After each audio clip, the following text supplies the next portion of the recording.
തൃശൂരിൽ നിലം നികത്തലിനെതിരെ കോടതിയെ സമീപിച്ച വരന്തരപ്പള്ളി മുൻ local committee secretary TN. Mukundan പിന്തുണയുമായി സിപിഐ. ഇന്നലെ സംസ്ഥാന കൗൺസിൽ യോഗത്തിൽ മുകുന്ദന്റെ നിയമപോരാട്ടത്തിനൊപ്പമാണ് പാർട്ടിയെന്ന് സംസ്ഥാന സെക്രട്ടറി ബിനോയ് വിശ്വം വ്യക്തമാക്കി.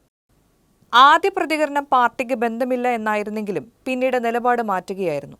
അയ്യന്തോളിൽ ലുലു ഗ്രൂപ്പ് വാങ്ങിയ സ്ഥലം നെൽവയൽ സംരക്ഷണ പരിധിയിൽ വരുന്നതാണെന്നും നികത്തി കെട്ടിടം പണിയാൻ അനുവദിക്കരുതെന്നും ആവശ്യപ്പെട്ടാണ് മുകുന്ദൻ കോടതിയെ സമീപിച്ചത്. ഒരു പാർട്ടി തന്റെ വ്യവസായത്തിന് എതിര് നിൽക്കുന്നുവെന്ന് എം.എ. യൂസഫ് അലി പരസ്യമായ ഒരു ചടങ്ങിൽ പറഞ്ഞിരുന്നു.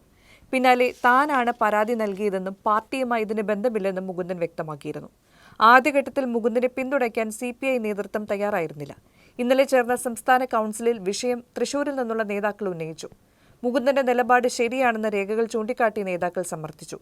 ഇതോടെയാണ് പാർട്ടി സെക്രട്ടറി നിലപാട് വ്യക്തമാക്കിയത്. അതേസമയം ലുലു മാൾ പദ്ധതിയിൽ ഭൂമി തരം മാറ്റിയ ആർഡിഒയുടെ ഉത്തരവ് ഹൈക്കോടതി റദ്ദാക്കി.